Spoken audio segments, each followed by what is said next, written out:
A Vindication of the Rights of Woman, with strictures on political and moral subjects.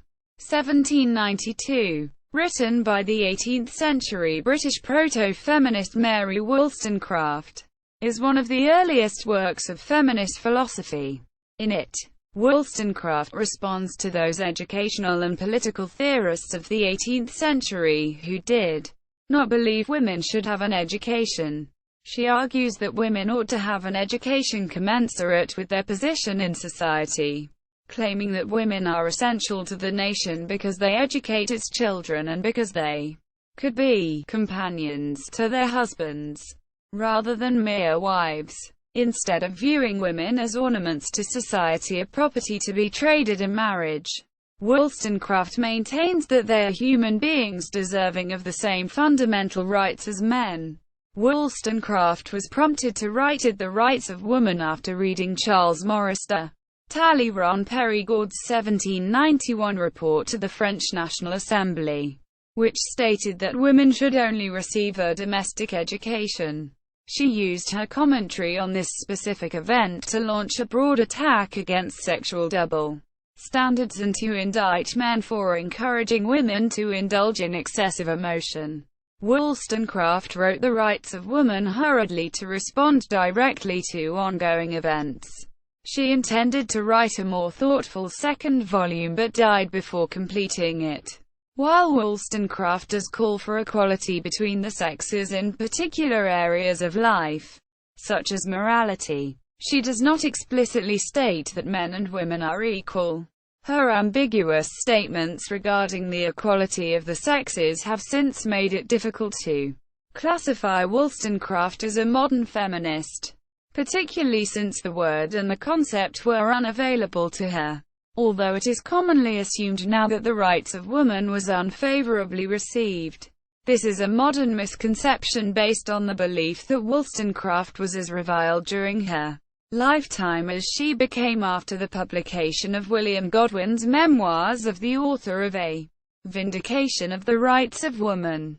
1798. The Rights of Woman was actually well received when it was first published in 1792.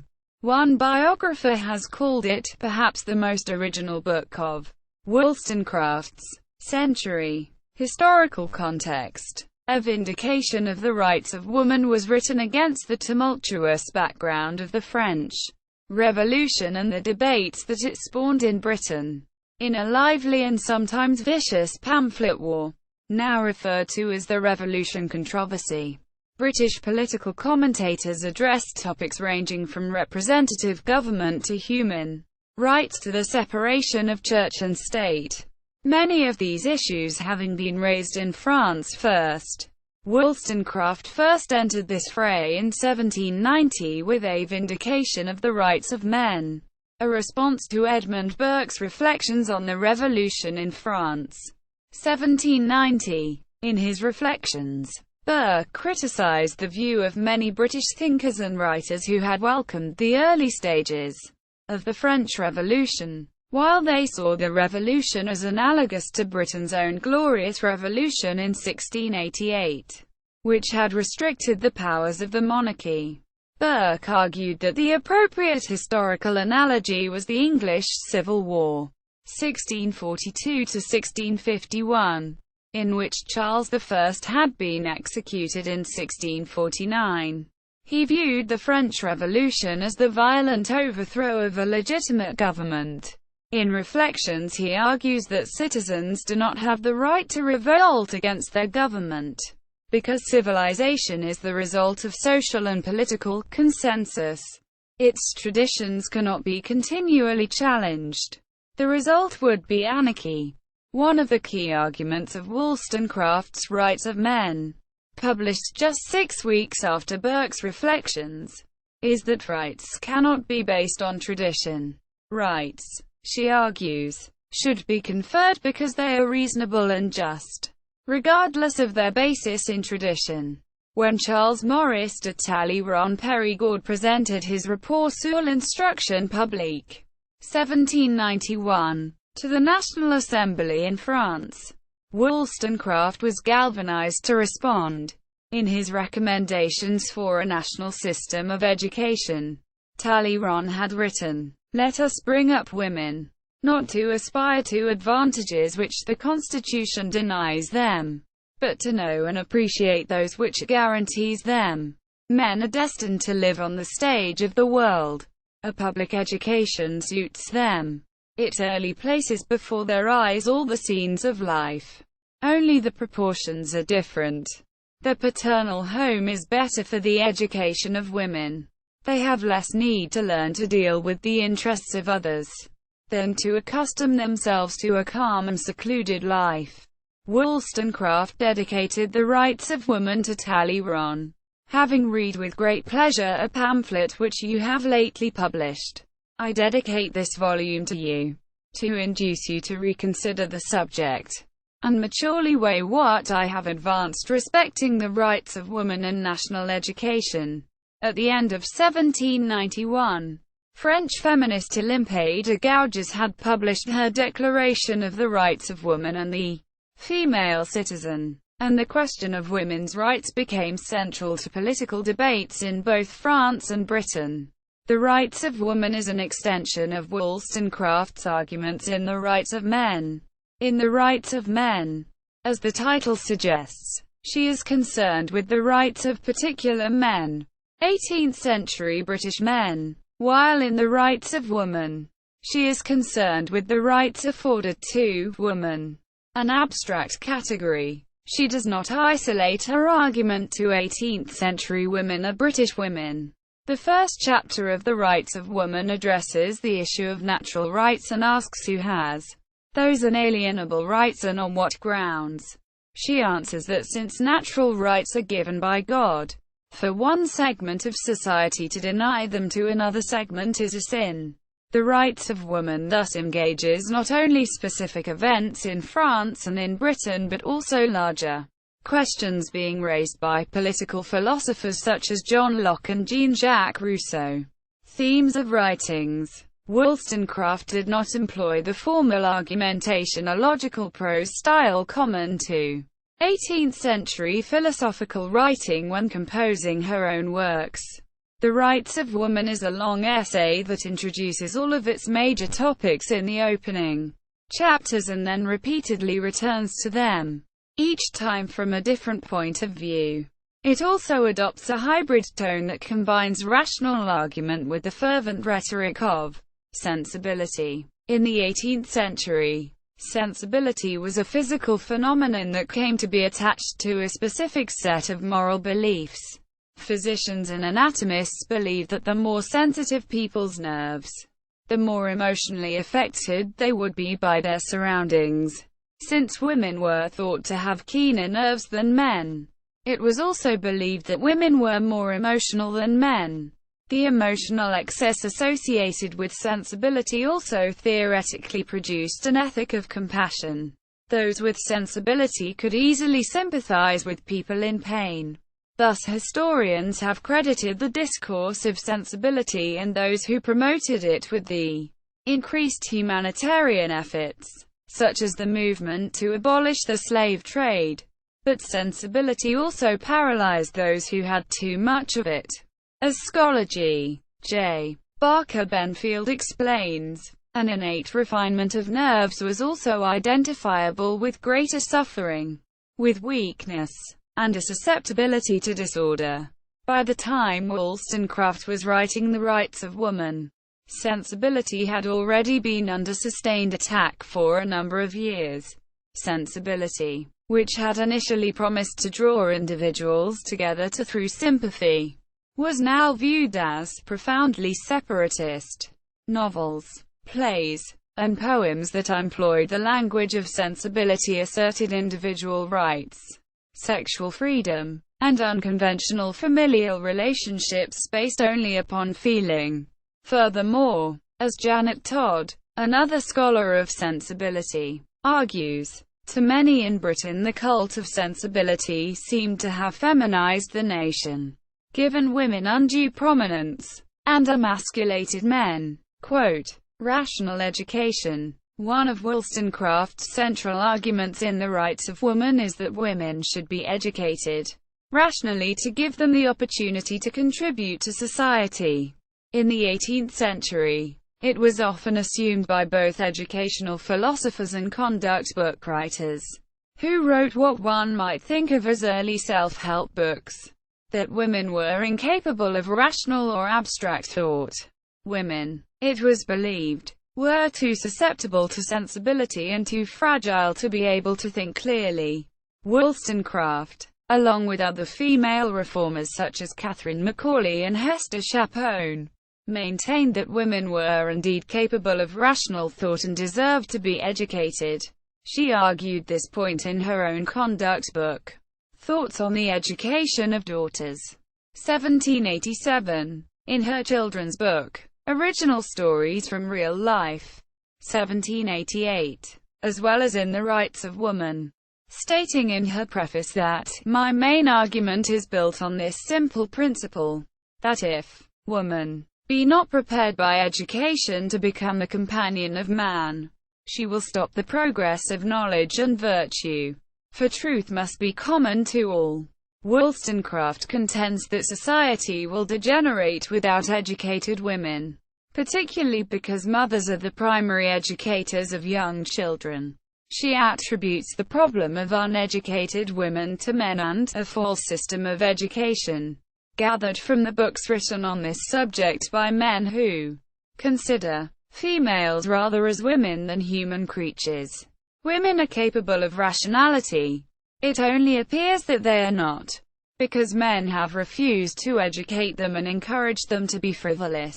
Wollstonecraft describes silly women as spaniels and toys, while stressing it is of the same kind.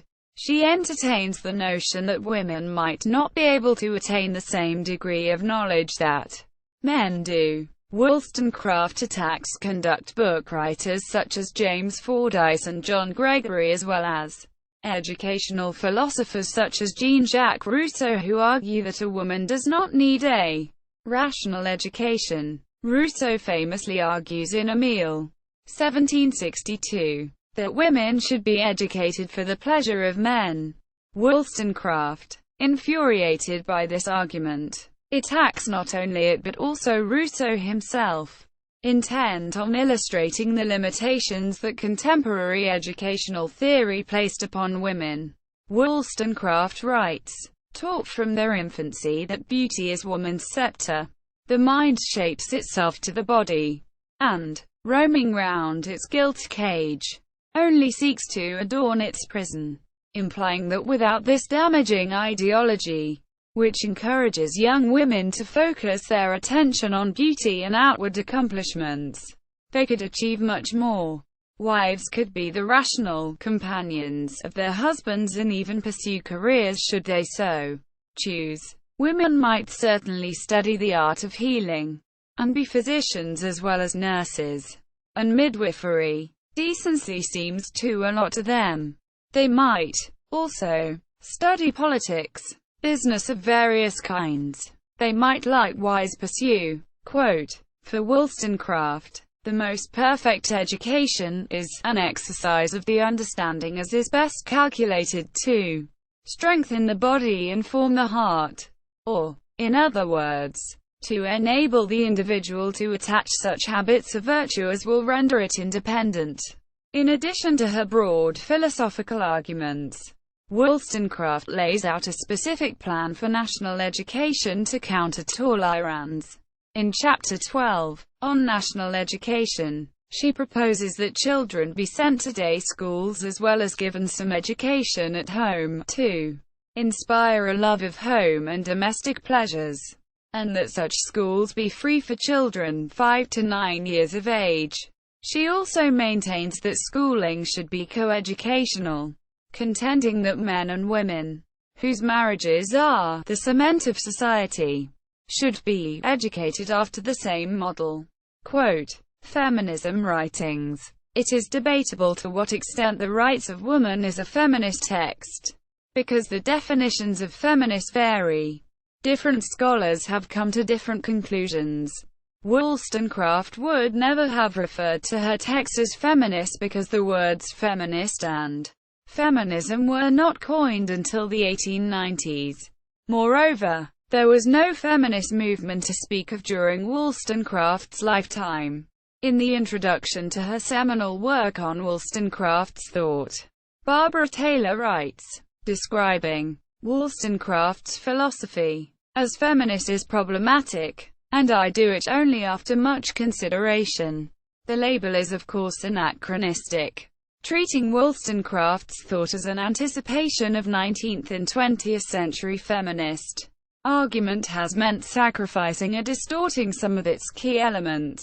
Leading examples of this have been the widespread neglect of her religious beliefs and the misrepresentation of her as a bourgeois liberal, which together have resulted in the displacement of a religiously inspired utopian radicalism by a secular, class partisan reformism as alien to Wollstonecraft's political project as her dream of a divinely promised age of universal happiness is to our own.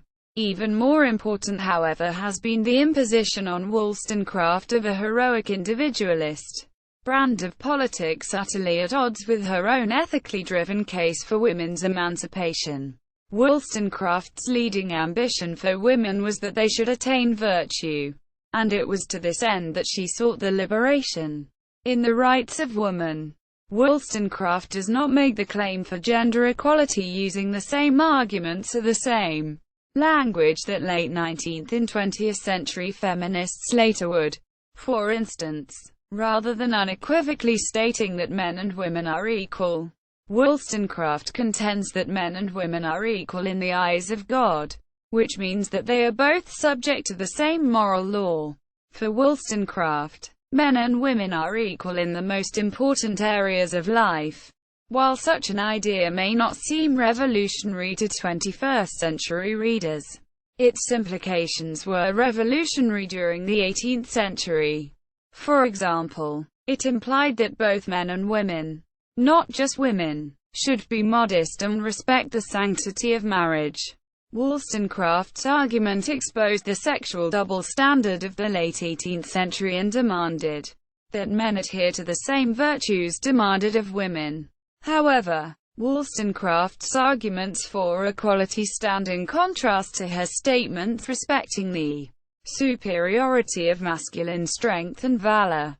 Wollstonecraft famously and ambiguously states, "Let it not be concluded that I wish to invert the order of things. I have already granted that, from the constitution of their bodies, men seem to be designed by Providence to attain a greater degree of virtue.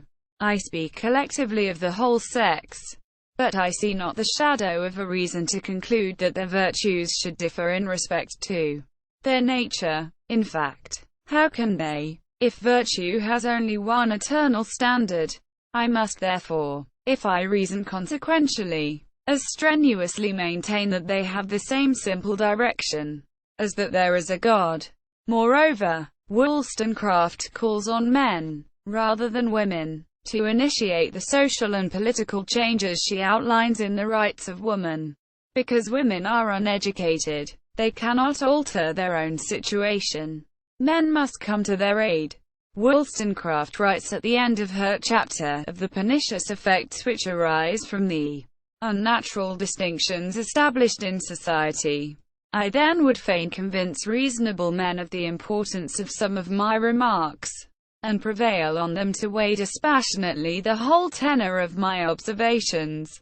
I appeal to their understandings, and, as a fellow creature, claim, in the name of my sex, some interest in their hearts.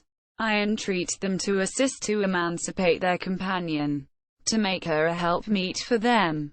Would men but generously snap our chains, and be content with rational fellowship instead of slavish obedience, they would find us more observant daughters, more affectionate sisters, more faithful wives, more reasonable mothers, in a word, better citizens. It is Wollstonecraft's last novel, Maria, or The Wrongs of Woman, 1798, the fictionalized sequel to The Rights of Woman, that is usually considered her most radical feminist work. Sensibility. One of Wollstonecraft's most scathing criticisms in The Rights of Woman is against false and excessive sensibility, particularly in women. She argues that women who succumb to sensibility are blown about by every momentary gust of feeling. Because these women are the prey of their senses, they cannot think rationally. In fact, not only do they do harm to themselves, but they also do harm to all of civilization. These are not women who can refine civilization, these are women who will destroy it. But reason and feeling are not independent for Wollstonecraft. Rather, she believes that they should inform each other. For Wollstonecraft, as for the important 18th-century philosopher David Hume, the passions underpin all reason. This was a theme that she would return to throughout her career, but particularly in her novels Mary, a Fiction, 1788, and Maria, or The Wrongs of Woman, as part of her argument that women should not be overly influenced by their feelings. Wollstonecraft emphasizes that they should not be constrained by and made slaves to their bodies or their sexual feelings. This particular argument has led many modern feminists to suggest that Wollstonecraft intentionally avoids granting women any sexual desire. Cora Kaplan argues that the negative and prescriptive assault on female sexuality is a leitmotif of The Rights of Woman. For example, Wollstonecraft advises her readers to calmly let passion subside into friendship in the ideal companionate marriage. That is, in the ideal of a love-based marriage that was developing at the time. It would be better, she writes, when two virtuous young people marry, if some circumstances checked their passion. According to Wollstonecraft, love and friendship cannot subsist in the same bosom.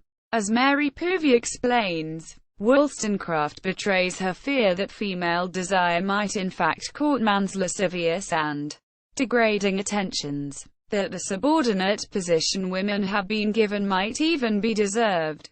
Until women can transcend their fleshly desires and fleshly forms, they will be hostage to the body. If women are not interested in sexuality, they cannot be dominated by men. Wollstonecraft worries that women are consumed with romantic wavering. That is, they are interested only in satisfying the lusts. Because The Rights of Woman eliminates sexuality from a woman's life, Kaplan contends, it expresses a violent antagonism to the sexual, while at the same time exaggerating the importance of the sensual in the everyday life of women. Wollstonecraft was so determined to wipe sexuality from her picture of the ideal woman that she ended up foregrounding it by insisting upon its absence. But as Kaplan and others have remarked, Wollstonecraft may have been forced to make this sacrifice.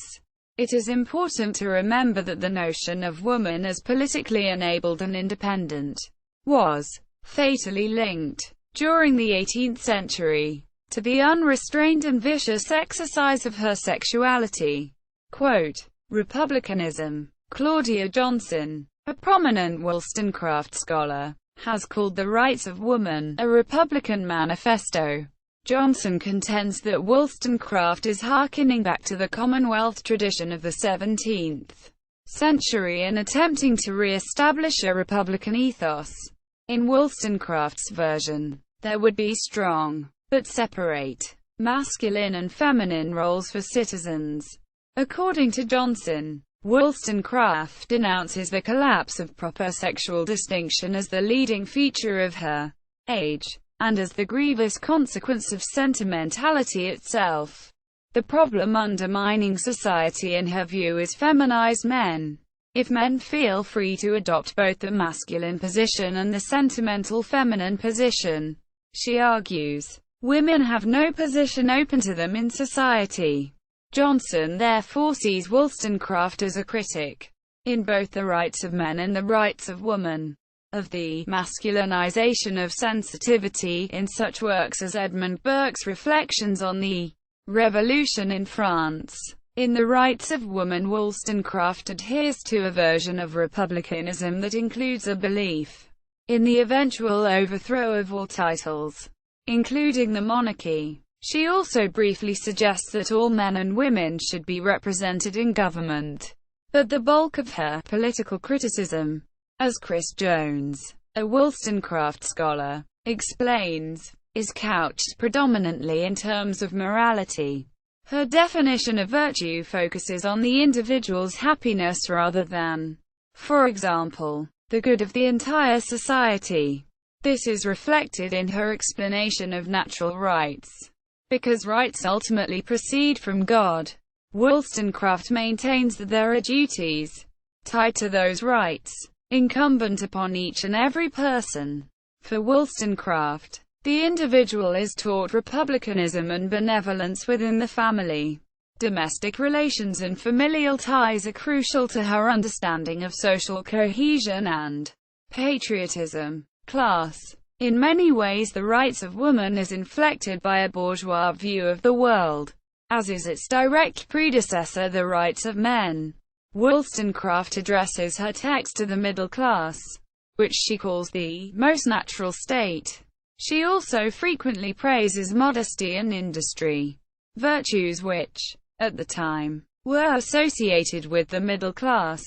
From her position as a middle-class writer and arguing for a middle-class ethos, Wollstonecraft also attacks the wealthy, criticizing them using the same arguments she employs against women.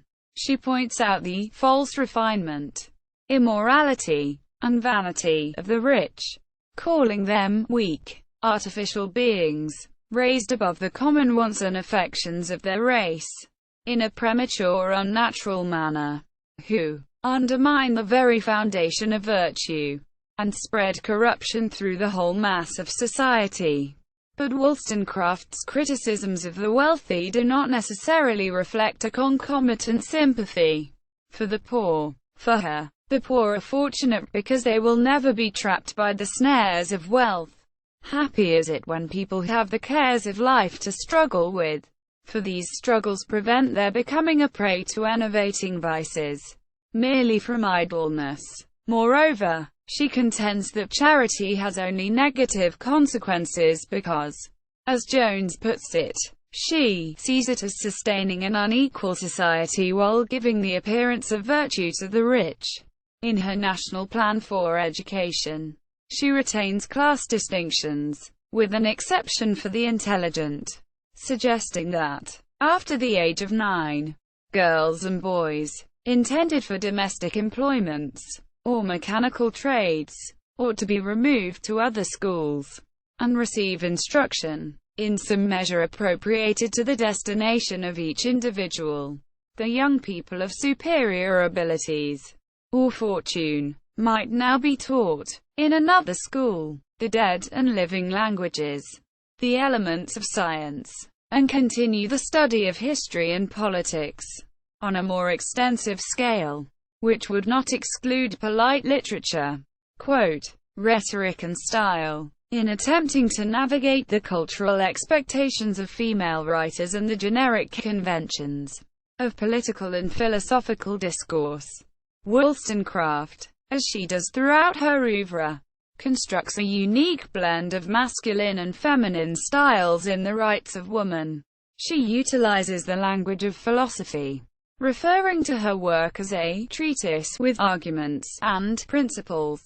However, Wollstonecraft also uses a personal tone, employing I and you, dashes and exclamation marks, and autobiographical references to create a distinctly feminine voice in the text. The Rights of Woman further hybridizes its genre by weaving together elements of the conduct book, the short essay, and the novel, genres often associated with women, while at the same time claiming that these genres could be used to discuss philosophical topics, such as rights. Although Wollstonecraft argues against excessive sensibility, the rhetoric of the rights of woman is at times heated and attempts to provoke the reader. Many of the most emotional comments in the book are directed at Rousseau. For example, after excerpting a long passage from Emile, 1762, Wollstonecraft pithily states, I shall make no other comments on this ingenious passage, than just to observe that it is the philosophy of lasciviousness. A mere page later, after indicting Rousseau's plan for female education, she writes, "I must relieve myself by drawing another picture." These terse exclamations are meant to draw the reader to her side of the argument. It is assumed that the reader will agree with them. While she claims to write in a plain style so that her ideas will reach the broadest possible audience, she actually combines the plain, rational language of the political treatise with the poetic, passionate language of sensibility to demonstrate that one can combine rationality and sensibility in the same self. Wollstonecraft defends her positions not only with reasoned argument but also with ardent rhetoric. In her efforts to vividly describe the condition of women within society, Wollstonecraft employs several different analogies. She often compares women to slaves, arguing that their ignorance and powerlessness places them in that position. But at the same time, she also compares them to capricious tyrants, who use cunning and deceit to manipulate the men around them. At one point, she reasons that a woman can become either a slave or tyrant, which she describes as two sides of the same coin. Wollstonecraft also compares women to soldiers. Like military men, they are valued only for their appearance, and like the rich, women's softness has debased mankind. Revision. Wollstonecraft was forced to write The Rights of Woman hurriedly to respond to Talleyrand and ongoing events. Upon completing the work, she wrote to her friend William Roscoe, "I am dissatisfied with myself for not having done justice to the subject. Do not suspect me of false modesty. I mean to say that had I allowed myself more time I could have written a better book. In every sense of the word. I intend to finish the next volume before I begin to print. For it is not pleasant to have the devil coming for the conclusion of a sheet, for it is written." When Wollstonecraft revised The Rights of Woman for the second edition, she took the opportunity not only to fix small spelling and grammar mistakes but also to bolster the feminist claims of her argument. She changed some of her statements regarding female and male difference to reflect a greater equality between the sexes. Wollstonecraft never wrote the second part to The Rights of Woman, although William Godwin published her hints, which were chiefly designed to have been incorporated in the second part of the Vindication of the Rights of Woman, in the posthumous collection of her works. However, she did begin writing the novel Maria, or The Wrongs of Woman, which most scholars consider a fictionalized sequel to The Rights of Woman. It was unfinished at her death and also included in the posthumous works published by Godwin, Reception and Legacy. When it was first published in 1792, The Rights of Woman was reviewed favorably by the Analytical Review, the General Magazine, the Literary Magazine, New York Magazine, and the Monthly Review. Although the assumption persists even today that Rights of Woman received hostile reviews, it was almost immediately released in a second edition in 1792. Several American editions appeared, and it was translated into French. Taylor writes that it was an immediate success. Moreover, other writers such as Mary Hayes and Mary Robinson specifically alluded to Wollstonecraft's text in their own works. Hayes cited The Rights of Woman in her novel Memoirs of Emma Courtney, 1796, and modeled her female characters after Wollstonecraft's ideal woman. Although female conservatives such as Hannah More excoriated Wollstonecraft personally, they actually shared many of the same values. As the scholar Anne Meller has shown, both More and Wollstonecraft wanted a society founded on Christian virtues of rational benevolence, honesty, personal virtue, the fulfillment of social duty, thrift, sobriety, and hard work. During the early 1790s, Many writers within British society were engaged in an intense debate regarding the position of women in society. For example, the respected poet and essayist Anna Letitia Barbauld and Wollstonecraft sparred back and forth. Barbauld published several poems responding to Wollstonecraft's work, and Wollstonecraft commented on them in footnotes to The Rights of Woman. The work also provoked outright hostility. The blue-stocking Elizabeth Carter was unimpressed with the work. Thomas Taylor, the Neoplatonist translator who had been a landlord to the Wollstonecraft family in the late 1770s, swiftly wrote a satire called A Vindication of the Rights of Brutes. If women have rights, why not animals too? After Wollstonecraft died in 1797, her husband William Godwin published his memoirs of the author of A Vindication of the Rights of Woman, 1798. He revealed much about her private life that had previously not been known to the public. Her illegitimate child, her love affairs, and her attempts at suicide. While Godwin believed he was portraying his wife with love, sincerity, and compassion, contemporary readers were shocked by Wollstonecraft's unorthodox lifestyle, and she became a reviled figure. Richard Polwhele targeted her in particular in his anonymous long poem The Unsexed Females, 1798, a defensive reaction to women's literary self-assertion. Hannah More's cries to Wollstonecraft's Satan. His poem was well known. Among the responses, A Vindication. One reviewer comments this ingenious poem, with its playful sallies of sarcastic wit, against our modern ladies, though others found it a tedious, lifeless piece of writing. Critical responses largely fell along clear-cut political lines. Wollstonecraft's ideas became associated with her life story, and women writers felt that it was dangerous to mention her in their texts. Hayes, who had previously been a close friend and an outspoken advocate for Wollstonecraft and her rights of woman, for example, did not include her in the collection of illustrious and celebrated women she published in 1803. Maria Edgeworth specifically distances herself from Wollstonecraft in her novel Belinda, 1802. She caricatures Wollstonecraft as a radical feminist in the character of Harriet Freke. But, like Jane Austen, she does not reject Wollstonecraft's ideas. Both Edgeworth and Austen argue that women are crucial to the development of the nation. Moreover, they portray women as rational beings who should choose companionate marriage. The negative views towards Wollstonecraft persisted for over a century.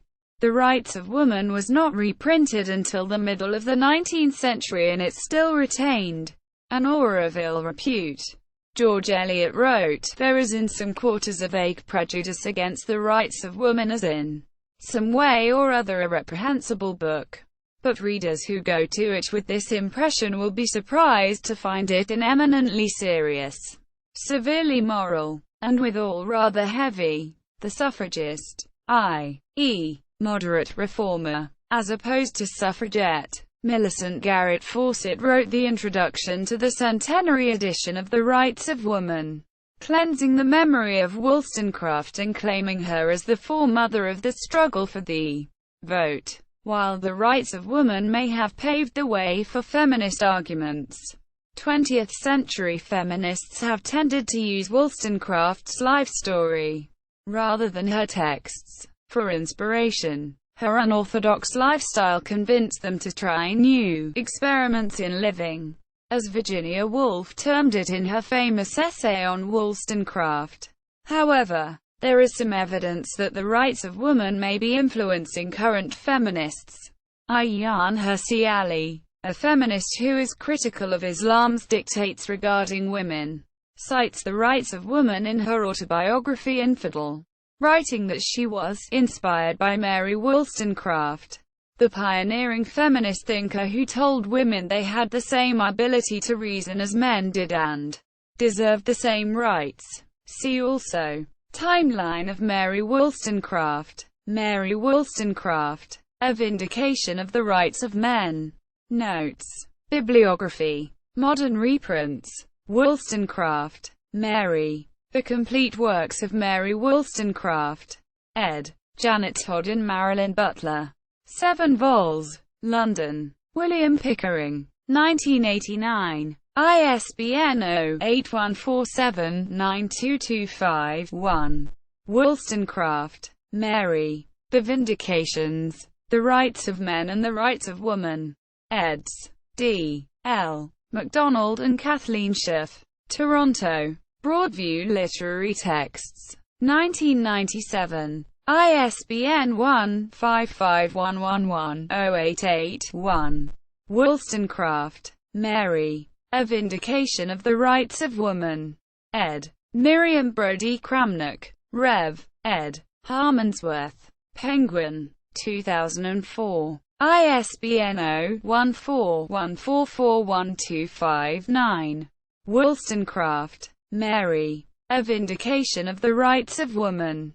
Ed. Deidre Shauna Lynch. 3rd ed. New York. W. W. Norton and Company. 2009. ISBN 0-393-92974-4. Wollstonecraft, Mary. A Vindication of the Rights of Men and a Vindication of the Rights of Woman. Ed. Silvana Tomazelli. Cambridge. Cambridge University Press. 1995. ISBN 0-521-43633-8. Contemporary Reviews Analytical Review 12. 1792. 241-249. 13. 1792. 418-489. Christian Miscellany 1. 1792. 209-212. Critical Review New Series 4. 1792. 389-398. 5. 1792. 132-141. General Magazine and Imperial Review 6.2. 1792. 187-191. Literary Magazine and British Review 8. 1792. 133-139. Monthly Review New Series 8. 1792. 198-209. New Annual Register 13. 1792. 298. New York Magazine 4. 1793. 77-81. Scott's Magazine 54. 1792. 284-290. Sentimental and Masonic Magazine 1. 1792. 63-72. Town and Country Magazine 24. 1792. 279. Secondary Sources. Barker Benfield, G. J. The Culture of Sensibility. Sex and Society in 18th Century Britain. Chicago. University of Chicago Press. 1992. ISBN 0-226-03714-2. Gordon, Lyndall. Vindication. A Life of Mary Wollstonecraft. Great Britain. Virago. 2005. ISBN 1-84408-141-9. Janes, R. M. On the Reception of Mary Wollstonecraft's A Vindication of the Rights of Woman. Journal of the History of Ideas 39. 1978. 293-302. Johnson, Claudia L. Equivocal Beings, Politics, Gender, and Sentimentality in the 1790s. Chicago. University of Chicago Press. 1995. ISBN 0-226-40184-7. Jones, Chris. Mary Wollstonecraft's Vindications and the Political Tradition. The Cambridge Companion to Mary Wollstonecraft. Ed. Claudia L. Johnson. Cambridge. Cambridge University Press. 2002. ISBN 0-521-78952-4. Kaplan, Cora. Mary Wollstonecraft's Reception and Legacies. The Cambridge Companion to Mary Wollstonecraft. Ed. Claudia L. Johnson. Cambridge. Cambridge University Press. 2002. ISBN 0-521-78952-4. Kaplan, Cora. Pandora's Box. Subjectivity, Class and Sexuality in Socialist Feminist Criticism. Sea Changes. Essays on Culture and Feminism. London. Verso. 1986. ISBN 0-86091-151-9. Kaplan, Cora. Wild Nights. Pleasure, Sexuality, Feminism.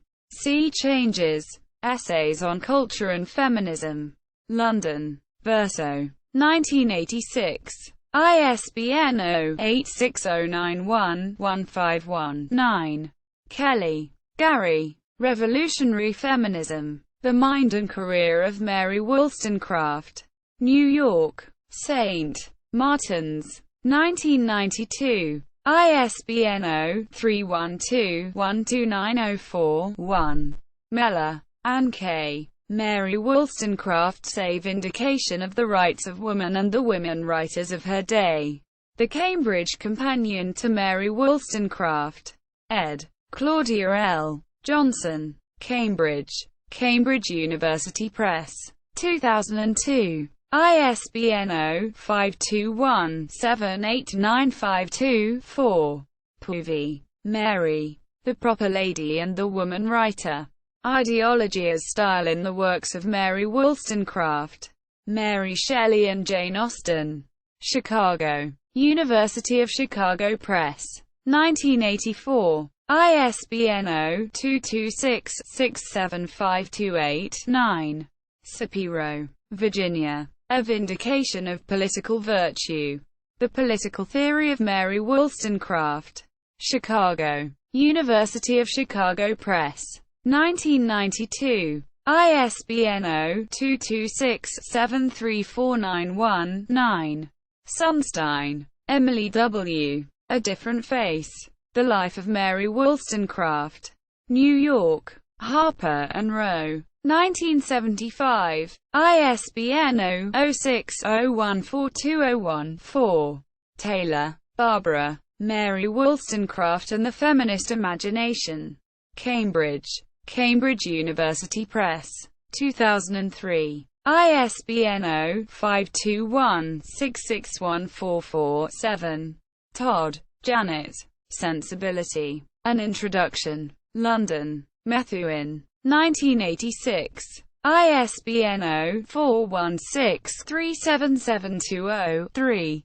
Wardle, Ralph M. Mary Wollstonecraft. A Critical Biography. Lincoln. University of Nebraska Press. 1951. A Vindication of the Rights of Woman from Wikisource.